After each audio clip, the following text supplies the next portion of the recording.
Vous pouvez être le meilleur employé du mois, le plus ponctuel, le plus performant, et être en train de rater complètement votre vie. Laissez cette vérité pénétrer votre esprit un instant. Vous vous levez chaque matin, vous enfilez votre plus beau costume, vous arrivez en avance au bureau, vous cochez toutes les cases de votre liste de tâches, et vous rentrez chez vous avec le sentiment d'avoir fait votre devoir. Le monde applaudit votre discipline. Votre patron salue votre productivité. Votre compte bancaire reçoit son virement mensuel. Et pourtant, au plus profond de votre âme, lorsque le silence de la nuit s'installe, une voix subtile mais persistante vous murmure « Est-ce vraiment tout? Suis-je né uniquement pour cela ?» La majorité des êtres humains sur cette terre meurent dans une profonde frustration. Et le plus tragique, c'est qu'ils meurent en ayant réussi leur carrière. Ils ont grimpé les échelons. Ils ont obtenu des titres ronflants, ils ont pris leur retraite avec une montre en or, mais ils n'ont jamais touché du doigt la raison pour laquelle le Créateur les a envoyés ici-bas. Si vous me demandiez aujourd'hui, Dr. Munro, quel est l'endroit le plus riche de toute la planète, je ne vous répondrai pas les mines d'or d'Afrique du Sud. Je ne vous parlerai pas des puits de pétrole du Moyen-Orient, ni des coffres-forts blindés de Wall Street. Non. L'endroit le plus riche de cette planète se trouve juste à quelques kilomètres de chez vous. C'est le cimetière. Le cimetière est le lieu le plus riche de la Terre, parce que c'est là que reposent des millions de livres qui n'ont jamais été écrits. C'est là que sont enterrées des chansons qui n'ont jamais été chantées, des entreprises qui n'ont jamais été créées, des visions qui n'ont jamais vu le jour, et des remèdes qui n'ont jamais été découverts. Le cimetière regorge de potentiels bruts qui ont été enfouis à jamais, parce que les personnes qui les portaient ont confondu leur gagne-pain avec leur mission de vie. Elles ont passé 50 ans à exécuter les plans de quelqu'un d'autre, laissant leur propre trésor intérieur mourir en elles. Voilà la thèse que je veux graver dans votre cœur aujourd'hui. Un emploi vous donne un salaire, mais seul votre véritable travail libère votre destinée. Un emploi vous permet de survivre, de payer vos factures et de maintenir un statut social. C'est une transaction de votre temps contre de l'argent. Mais votre travail, c'est ce que vous êtes venu libérer sur Terre. C'est votre contribution unique à l'humanité. Dans cette vidéo, nous allons plonger au plus profond de cette révélation. Nous allons explorer la différence radicale et vitale entre ce que vous faites pour vivre, votre job, et ce pourquoi vous êtes né, votre work. Nous verrons comment votre emploi peut devenir le piège qui étouffe votre potentiel, et enfin, comment briser ces chaînes pour manifester la grandeur qui sommeille en vous. Ne laissez pas le cimetière s'enrichir de votre vie. Qu'est-ce qu'un emploi? Qu'est-ce qu'un job? Laissez-moi vous donner la définition exacte de ce concept pour que vous compreniez le piège dans lequel tant de personnes intelligentes se laissent enfermer. Un emploi est simplement ce que vous apprenez à faire. C'est une compétence technique que vous avez acquise à l'école, à l'université ou lors d'une formation et que vous décidez de vendre sur le marché contre un chèque à la fin du mois. Vous apprenez la comptabilité, vous devenez comptable. Vous apprenez le droit, vous devenez avocat. Vous apprenez la maçonnerie, vous devenez maçon. Il n'y a absolument rien de mal à posséder une compétence. Mais le danger mortel commence lorsque vous confondez cette compétence apprise avec votre identité profonde. Votre diplôme n'est pas votre destinée. Votre poste actuel n'est pas votre raison d'être. Un emploi est une transaction temporaire, mais la majorité des hommes et des femmes en ont fait leur demeure permanente. Une prison dorée dont les barreaux sont forgés par le confort apparent de la sécurité financière. Regardez autour de vous, observez les symptômes de cette captivité de l'esprit. Le symptôme le plus flagrant et le plus triste de notre société moderne est ce que j'appelle le syndrome du « merci mon Dieu, c'est vendredi ». Pensez-y un instant. Si vous passez votre vie entière à attendre le vendredi avec impatience et à redouter le lundi matin avec angoisse, vous êtes en train de déclarer au monde que vous détestez 70% de votre existence. Vous vivez pour seulement 2 jours sur 7. C'est une insulte au Créateur qui vous a insufflé la vie. Lorsque vous êtes piégé dans un simple emploi, vous devenez un esclave du calendrier. Vous comptez les heures qui vous séparent de la sortie, vous comptez les jours qui vous séparent du week-end, et vous comptez les années qui vous séparent de la retraite. Pourquoi? Parce que votre esprit sait que l'endroit où se trouve votre corps n'est pas l'endroit où votre potentiel devrait être libéré. Vous êtes présent physiquement, mais votre âme est en train de mourir à petit feu derrière un bureau, dans une usine ou derrière un comptoir. Un autre symptôme de ce piège est la dépendance totale à une structure externe pour définir votre valeur et votre sécurité. Vous donnez à une entreprise, à un patron ou à un gouvernement le pouvoir absolu de décider de ce que vous valez. Si on vous accorde une promotion, vous vous sentez important. Si on vous critique, votre estime de vous-même s'effondre. Vous confiez les clés de votre sécurité financière à une entité qui, d'un simple trait de plume, peut décider de vous restructurer, de vous licencier ou de vous remplacer. Vous vous croyez en sécurité parce que le salaire tombe chaque mois, mais c'est une illusion. La véritable sécurité ne vient jamais de ce que l'on vous donne, elle vient de ce que vous transportez à l'intérieur de vous. Regardons la vérité crue en face, sans phare et sans compromis. Dans un emploi, vous êtes payé pour construire le rêve de quelqu'un d'autre. Chaque heure que vous y passez, chaque goutte de sueur que vous versez, chaque idée brillante que vous soumettez, sert à fortifier la vision de l'homme ou de la femme qui a fondé cette entreprise. Vous vendez votre force pour bâtir son empire, pendant que vos propres rêves restent au point mort, accumulant la poussière de la procrastination. Laissez-moi vous dire ceci avec force. Si vous pouvez être licencié, si vous pouvez être mis à la retraite, si vous pouvez être remplacé par une intelligence artificielle ou par un employé plus jeune et moins cher, alors vous n'êtes pas dans votre véritable travail. Vous êtes juste assis à un poste qui appartient à quelqu'un d'autre. Vous êtes un locataire de cet espace, pas le propriétaire de votre destinée. Il est temps de vous réveiller, de regarder au-delà de la prison dorée du salaire, et de découvrir ce qui ne pourra jamais vous être retiré par aucun patron sur cette terre. Laissez-moi maintenant vous introduire à une révélation qui va transformer à jamais votre perception de l'existence. Nous devons redéfinir un mot que la société a totalement corrompu, le mot travail, ou ce que j'appelle en anglais votre work. Pour la majorité des gens, le travail est synonyme de fardeau, d'efforts pénibles, de sueur et de fatigue. On dit d'ailleurs que l'on va au travail comme on irait au supplice. Quelle tragique erreur de compréhension. Dans le dessein original du Créateur, le travail n'est pas un effort pénible pour survivre. Le travail est l'expression glorieuse de ce que vous êtes à l'intérieur. Le véritable travail ne consiste pas à chercher à devenir quelqu'un d'autre ou à accumuler des titres extérieurs. Il consiste à libérer les dons innés, uniques et divins que vous transportez déjà en vous depuis votre naissance. Votre travail, c'est votre essence même. C'est l'étincelle de génie que Dieu a déposée dans votre esprit avant même que vous ne sortiez du ventre de votre mère. Vous n'êtes pas venu sur cette terre vide, attendant que l'école ou la société vous remplisse. Vous êtes né riche. Vous êtes né chargé d'un potentiel brut qui ne demande qu'à être manifesté. Trouver son travail, c'est identifier ce don naturel pour lequel vous n'avez pas besoin d'être forcé, cette passion qui vous anime. Cette capacité unique qui fait que lorsque vous l'exercez, le temps semble s'arrêter. Votre emploi est ce que vous faites pour l'argent. Votre travail est ce que vous faites pour l'éternité. Pour comprendre la beauté et la fluidité de ce concept, il suffit de regarder la nature qui nous entoure. La création de Dieu ne stresse pas, elle ne force pas, elle manifeste ce qu'elle est. Prenez l'exemple d'un manguier. Avez-vous déjà vu un manguier gémir, transpirer ou faire des efforts surhumains pour produire des mangues? Avez-vous déjà entendu un arbre se plaindre de la difficulté de sa tâche? Absolument pas. Le manguier ne fait pas d'efforts. Il travaille tout simplement en manifestant sa nature profonde. Il puise dans ses racines ce qu'il est intrinsèquement et il l'offre au monde sous forme de fruits savoureux. Porter des mangues est son travail, sa contribution unique à la création. Regardez un oiseau dans le ciel. Un oiseau ne passe pas des entretiens d'embauche pour trouver un emploi de planeur.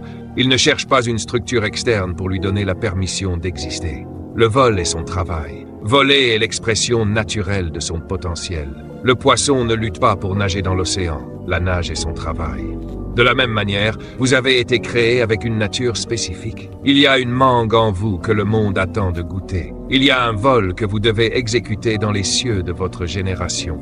Lorsque vous découvrez votre don, vous arrêtez de peiner pour survivre. Vous commencez à fonctionner selon votre design originel. Le travail devient alors une source de joie, d'énergie et de plénitude, car il n'est plus une corvée, mais une libération. C'est ici que réside la distinction majeure. La frontière spirituelle entre l'illusion de la sécurité et la puissance de la destinée. Vous pouvez perdre votre emploi, mais personne, je dis bien personne, ne peut vous retirer votre travail. Si vous êtes un enseignant né, l'école peut fermer ses portes et vous licencier, mais elle ne pourra jamais vous retirer votre don d'enseigner. Si vous êtes un leader né, l'entreprise peut faire faillite et supprimer votre poste, mais elle ne pourra jamais détruire votre capacité à inspirer et à guider les hommes. Si vous êtes un créateur, un bâtisseur, un consolateur, ce don fait partie de votre ADN spirituel. Votre emploi est lié à un lieu, à un contrat et à un patron. Votre travail est lié à votre vision, à votre cœur et à votre créateur. Lorsque les crises économiques surviennent, ceux qui ne possèdent qu'un emploi sont terrifiés, car leur monde s'écroule. Mais ceux qui ont découvert leur travail restent inébranlables.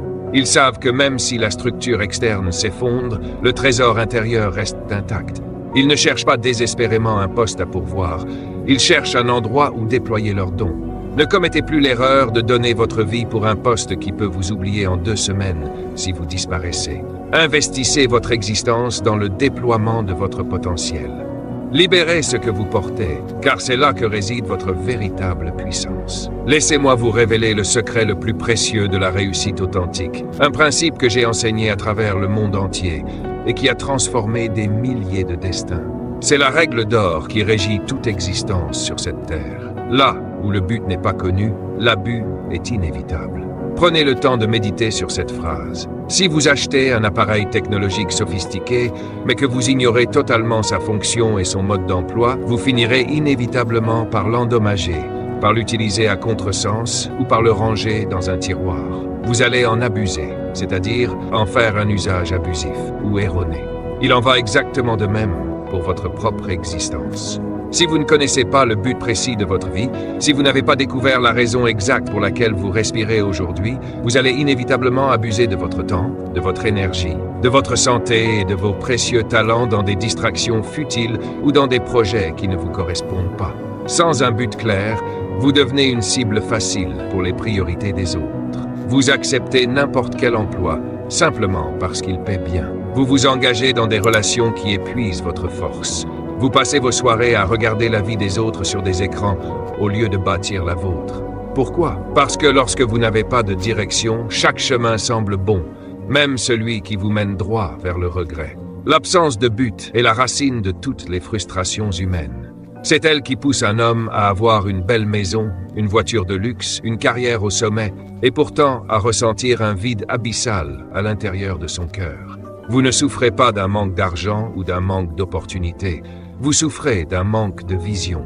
Pour comprendre la puissance du but, vous devez saisir cette vérité spirituelle immuable. Le but précède toujours la création. Un architecte ne commence pas par poser des briques au hasard en espérant que cela devienne un bâtiment. Non, il s'assoit d'abord, il définit le but de la structure. Sera-ce un hôpital, une école, une maison d'habitation? Et c'est ce but qui détermine ensuite les plans, les matériaux et la forme du bâtiment. De la même manière, le Créateur ne vous a pas mis au monde par accident en se demandant ensuite ce qu'il pourrait bien faire de vous. Dieu n'a pas créé l'homme pour lui chercher une occupation après coup.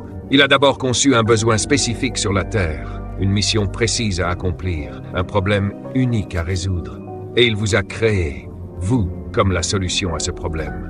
Vous êtes une réponse à une question que votre génération se pose. Et parce que le but a précédé votre naissance, Dieu vous a équipé dès le ventre de votre mère de tous les dons, de tous les talents, de la personnalité et même des expériences nécessaires pour accomplir ce but.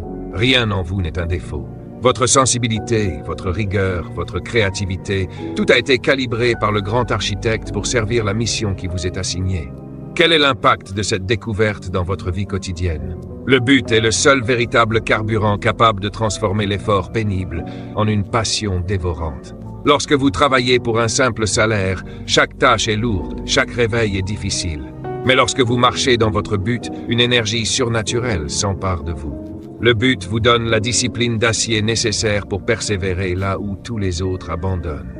Il vous donne la force de vous lever tôt, de vous coucher tard, d'essuyer les échecs et les critiques sans jamais fléchir. Le but transforme les obstacles en simples tremplins. Vous ne cherchez plus à fuir la réalité à travers les week-ends ou les vacances, car votre réalité est devenue votre plus grande source d'épanouissement. Ne vivez plus un jour de plus dans l'ignorance de votre mission. Trouvez votre but et vous trouverez le feu qui ne s'éteint jamais. Arrivé à ce stade, une question brûlante doit certainement agiter votre esprit. Dr. Monroe, j'ai compris la leçon. Je sais maintenant que mon emploi m'enferme et que mon véritable travail m'attend. Que dois-je faire? Dois-je tout plaquer demain matin, jeter mon badge à la figure de mon patron et me lancer à l'aventure? Écoutez-moi très attentivement, surtout pas. Ne démissionnez pas sur un coup de tête. La foi n'est pas de l'irresponsabilité et la vision n'est pas de la folie. J'ai vu trop de personnes détruire leur vie, sombrer dans les dettes et abandonner leurs rêves parce qu'elles ont confondu le courage avec l'impulsion. Le Créateur est un Dieu d'ordre et de stratégie, pas de chaos. Mon enseignement n'a jamais été de vous pousser à mépriser votre emploi actuel, mais plutôt à changer radicalement de regard sur lui. À partir d'aujourd'hui, vous devez cesser de voir votre emploi comme votre destination finale. Changez de perspective. Votre emploi actuel doit devenir le sponsor officiel de votre vision. Utilisez l'argent de votre emploi pour financer votre véritable travail. C'est votre patron qui, sans le savoir, va payer vos formations, acheter votre matériel, louer vos premiers locaux et assurer votre nourriture pendant que vous bâtissez votre empire dans l'ombre. Lorsque vous comprenez cela, la frustration disparaît. Vous ne traînez plus les pieds pour aller au bureau.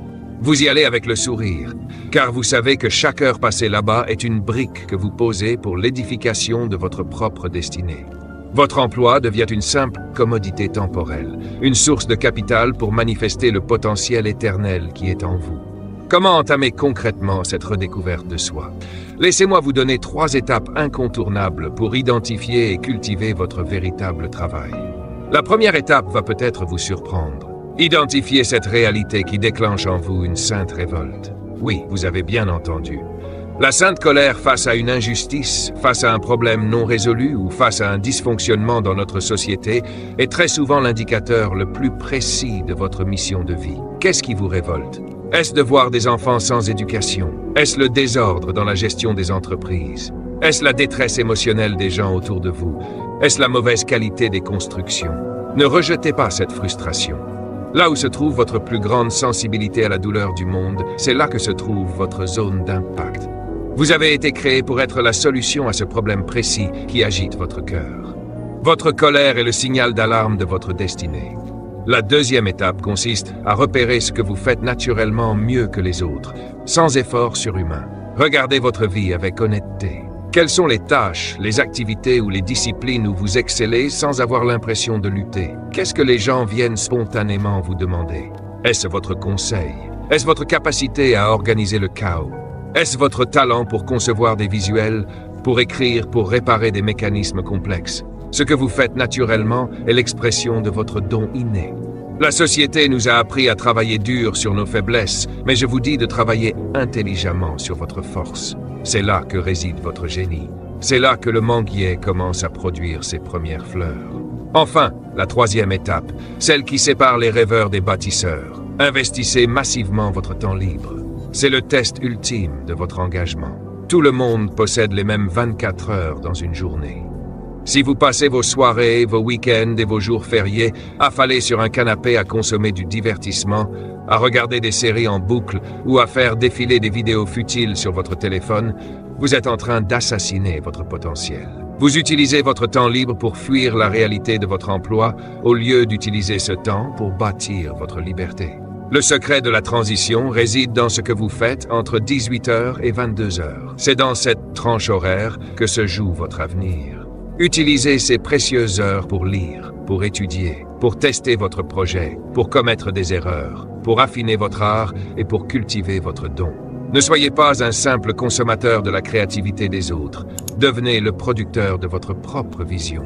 Le jour où les fruits de votre travail intérieur commenceront à dépasser les revenus de votre emploi, alors, et seulement alors, vous pourrez franchir les portes de votre prison dorée la tête haute, non pas en fuyant un échec, mais en marchant triomphalement vers votre liberté. Mes amis, nous voici arrivés au moment de vérité. Vous ne pouvez plus dire que vous ne saviez pas.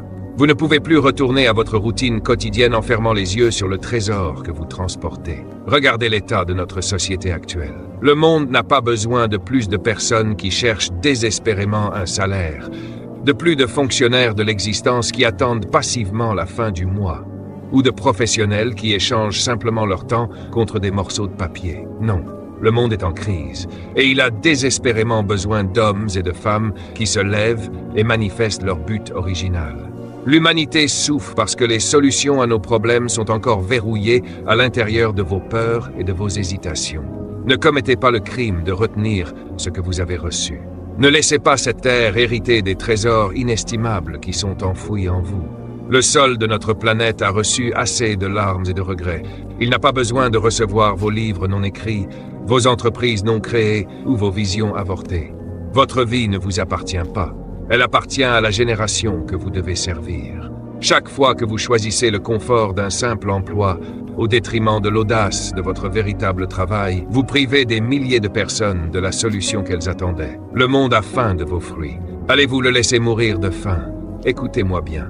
Je veux vous laisser avec une vision, une image d'une puissance absolue qui doit guider chacun de vos réveils et chacune de vos décisions à partir de cet instant.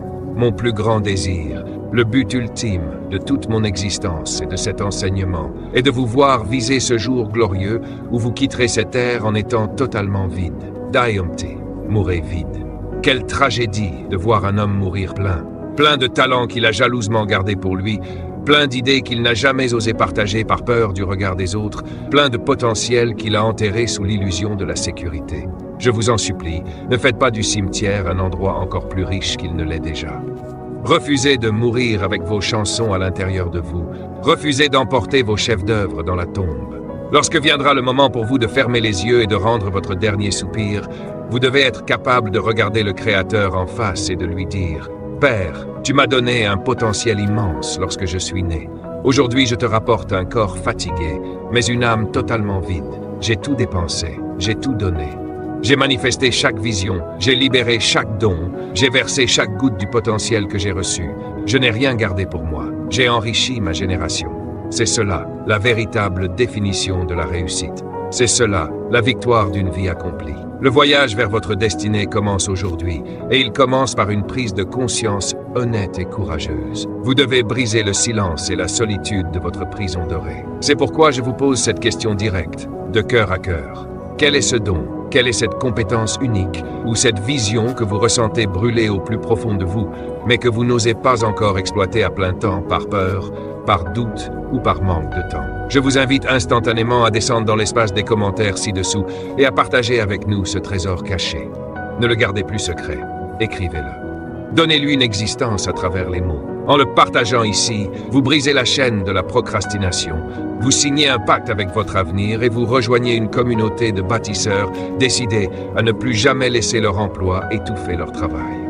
Lisez les réponses des autres, inspirez-vous mutuellement et réalisons ensemble que nous sommes nés pour quelque chose de grand. Merci d'avoir suivi ce message jusqu'au bout. Que le Créateur vous bénisse. Qu'il réveille la grandeur qui sommeille en vous. Et rappelez-vous toujours, votre emploi est temporaire, mais votre travail est éternel.